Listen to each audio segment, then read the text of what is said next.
Hi guys, welcome back to our channel. If you're new here, my name is Maureen and I'm Maren. So in today's video, we're going to be listening to a woman who lived through the apartheid eras in South Africa, and she is going to narrate to us today how they lost their homes because of palm-colored people and how they burnt down their homes and ran them out of town, only for them to pick up residency in that very same town and prohibit black people from going back into those places. Right, so if it's your first time here, kindly consider subscribing. Also consider leaving us a comment on your thoughts about this video. Let's watch and then we come back and talk about it. We were very, very scared. The police were saying, whether you like it or not, you will be moved. Under the Group Areas Act, the attempt is now to separate out your Cape-coloured people, your mixed bloods, your Indian group, your African group. This is apartheid. The states are being apart. Sophiatown was the very first population removal. 60 to 70,000 people were pulled out of their homes by force. Their homes were bulldozed behind them. I was born and bred here in Sophiatown. It was called Little Harlem. We had jazz, we had gangsters, you had dancing clubs where people would dance against each other.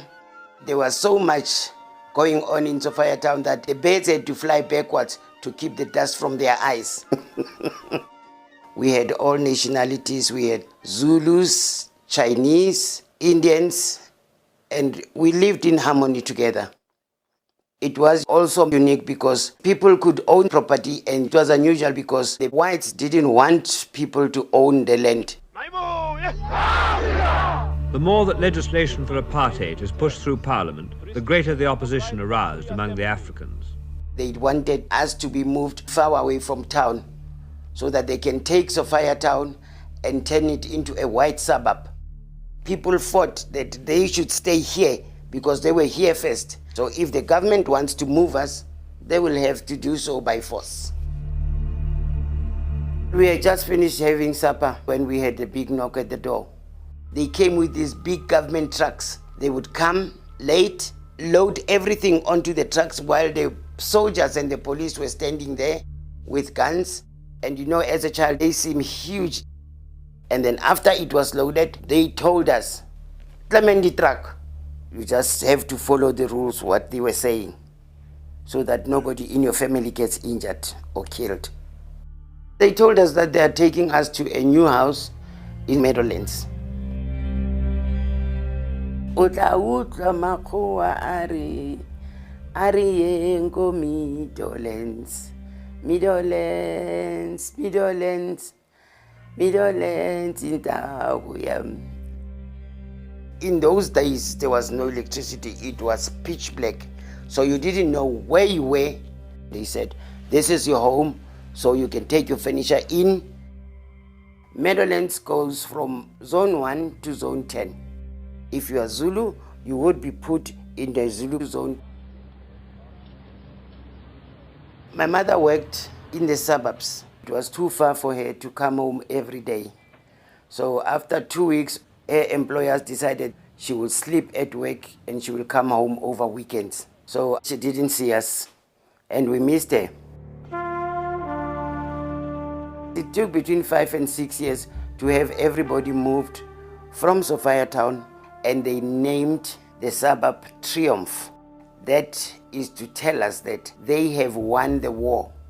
3 buildings remained that were in Sophiatown.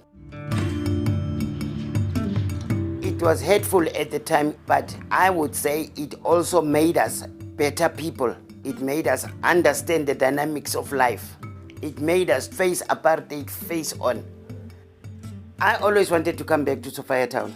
In our culture, where your umbilical cord falls, that's the place you call home. I came back in 1997 and bought this house to say I'm back home.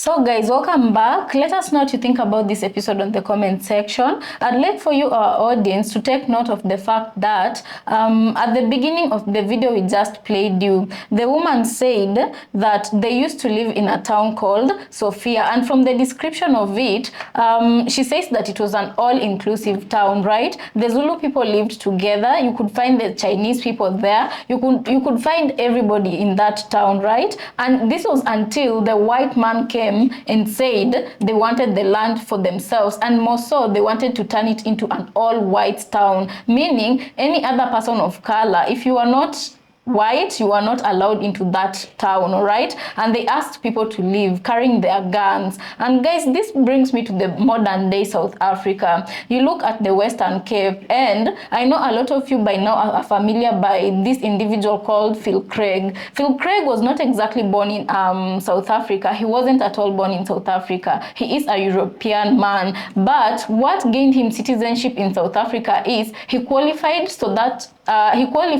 he was given the citizenship for South Africa, and he went ahead and formulated his own political party, and his main campaign for his party was that he wanted Western Cape divided from the rest of the region, and he wanted self-governance. And you see, when you look at the history of South Africa, these settlements, the white settlements, have really developed in such a way that you cannot even be found as a black person. You cannot be allowed to go into these white settlements only. Right, and you know, the situation that happened in Sophiatown, it was perpetuated by the government, right? And the biggest question you need to ask yourself right now, especially in this modern day, when the government comes to you and says, right now you have a home, and it's a very beautiful home. It has everything that you need for life to work out for you. But then the government comes to your area and says, we need to relocate all of you to a new place where they have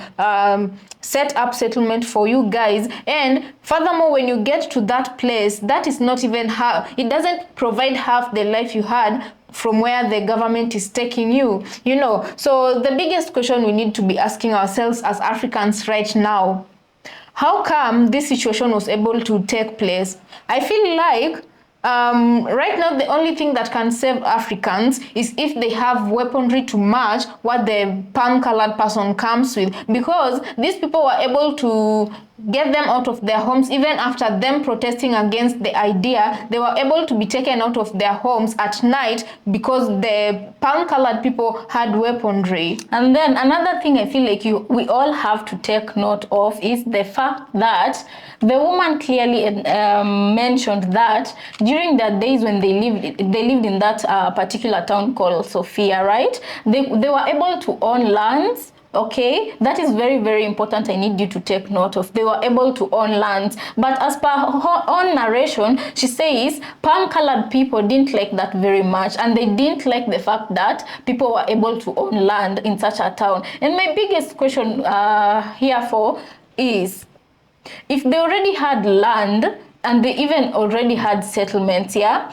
that they wanted to relocate this population to, why is it that if the white population, if they were in so much need of a settlement, they already had land, why weren't the white settlers instead, why were they not the ones who were taken to those settlements? Why did they need to take the already built town that these people had going on for themselves? They had systems that were working for them. They owned these lands. So why did they feel the need to come and deprive these people of their own lands, take them out of there and take them to the new settlements? What was so special about the palm-colored group that they needed to go and take the land that people already had built on and give the other one that they were saying the form of settlements that would be better for them to relocate to?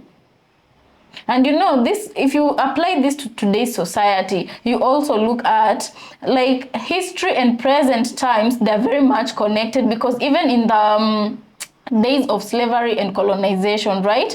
Why is it that the palm-colored people cannot just build their own things, be proud of that, and then work it up to where they feel is desirable. Why do they feel the need to forcefully and against people's will to take what does not belong to them? If I apply this to Kenyan society, also the country where we live in Africa, I feel like the statement the lady made about the palm-colored person not wanting people, so this is something that started from a long time ago, them not wanting people to own land. And you look at places like America, it's already happening. They say nothing you own, even if it's fully paid, nothing you own really belongs to you but the government, because people have finished paying homes but it's still not theirs. People have finished paying for cars abroad but they still live like they live in debt, and they technically they don't really own anything. And you look at a situation where here in Kenya, our own leaders are the ones selling us to the wolves, because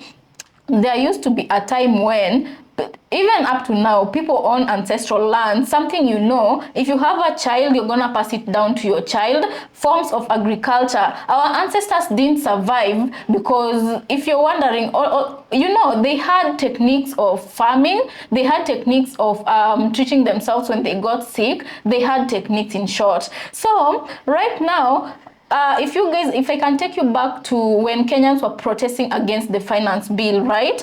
One of the major things that led Kenyans to hit the streets was the fact that our president, Mr. William Ruto, okay, he was trying, in the bill, they were proposing that all ancestral lands, all right, ancestral lands that you pass down to your kids for free, your kids live on those properties for free, they were proposing that these lands, people should start paying some kind of taxes for them. And you guys, when you think about the common citizen who lives in those villages, they don't know about these things, meaning if the tax accrued and you owed the state a certain amount of taxes, they had the right to come and seize your property. That is what the bill meant. And this is one of the reasons why Kenyans had to hit the streets. It means that you own the land, but it's not really yours, because you have to pay a certain amount to the government for you to be able to own your land. And Kenyans protested against this. So you see, these are not just things that are happening now. These are things that have started happening from before. If this lady is talking about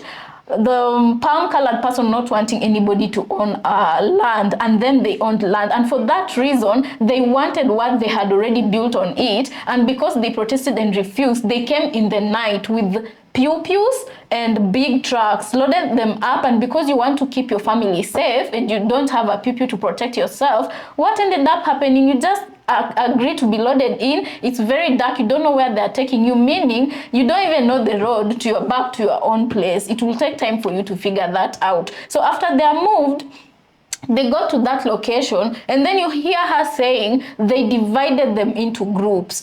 This place they gave the Zulu community. You understand? You see where division came, and we still live in division as Africans and other people who are colonized. We still live in those systems of divisions where the palm-colored people placed you. But remember, in Sophiatown, they all used to live in the same community. Right now, we did a video for you about a Black American brother who went to South Africa, and he went to a specific shop owned by a Chinese who's also an immigrant in South Africa, right? And he was discriminated and chased out of the store. And you ask yourself, if back then they all could live together, the Chinese, the Indians, Zulu people, the melanated South Africa, they all lived together and they had a community until the white man came, got them out of their homes, took them to a different settlement altogether, and subdivided them into groups. So you see that division started coming in a long time ago. Palm-colored people are not happy when other people get along. I feel like they only thrive because they successfully manage to put that wedge between groups of people. And then you ask yourself, where would palm people color be if they didn't, all right? If they didn't depend on their success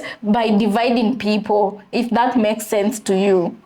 Right. And also with the same point, after they had chased away the South Africans who are living in Sophiatown. They further went on to change the name of the town to Triumph Town. You know, they kept rubbing it in their faces, in the South Africans' faces, that they had successfully taken what belonged to them and taken it up for themselves. But one thing I'm glad about is that when the previous South Africans, at least some of them who could be able to buy back their homes, when they were able to buy back their homes, the town eventually in 2006 got changed the name back from Triumph Town to Sophiatown. But this should have never happened to begin with, and they should have never had to buy back their homes that they already had generations down. You know, they never had to buy it back. And from now on, the biggest question I think that I want us to ponder upon, is how can the whole of Africa go back to what it used to be? How can the rightful owners of our land get back their land? Because when the government was coming to take these lands, they didn't buy it from these people. They took it from these people. How then can we give back lands like this to these people? I feel like at this point, Africans need strong leaders to be able to make these implementations, because leaders like Ibrahim Traore. And I'll also mention one that you might have forgotten, but that one wasn't a strong, that one was a weak leader. I don't know if a lot of you have watched the story of Robert Mugabe and Grace Mugabe. If you have not, please find a documentary about these two and look for it. For those who don't know who Robert Mugabe is, he was the president of Zimbabwe, and Grace Mugabe was his wife. So these were the kind of leaders, guys. Robert Mugabe was a corrupt leader, and they looted Zimbabwe to the point where his citizens could not afford even their own lives. And you know, when people started a revolution in Zimbabwe, people were complaining about the high cost of living, you know, the poor state of economy, them being taxed at a very high fee. Do you know what the wife was doing, Grace Mugabe? She was taking trips to Paris, London, you know, those foreign countries, Western countries, and it's not like she was going to do anything important there. She was going for shopping, to do her shopping in these places. So people were busy complaining about the high cost of living, them being taxed, and their president not doing much for them, and the wife was busy. They were investing in foreign Western countries, and they were acquiring lands in Zimbabwe and just doing dealings that only benefited them and not the citizens. This was until his opponents led a revolution against the Mugabes, and they were removed. I think he was called Mamba, if I'm not wrong. Just look for the documentary. So he led a revolution that was successful, and they managed to get him out of his seat. And at this time, the first lady, Mugabe Grace, she had escaped. So what they decided, after this man took power, he decided to take all the Mugabe grabbed lands and give it back to the government and the people, which for it worked for a period, right? And right now, Zimbabwe is still recovering from the effects of what Mugabe had done to the country. And I'm saying, if we still have leaders like Mugabe, because if you compare him to the leader of Kenya, right now they're looting Kenya. They're being caught with huge sums of money that have been gained from corruption, and they're investing outside the country. All this is happening while they are allowing international entities to take control of our country. You guys know a lot about what's happening in the country. The people like Bill Gates who are coming into Kenya. And this is why you find laws that are not exactly beneficial for the common citizens being drawn up, because it's not for the citizens but for these entities that are messing with the country. So guys, please let us know what you think about this episode, and also consider subscribing if you're new to this channel, and we'll see you on our next episode.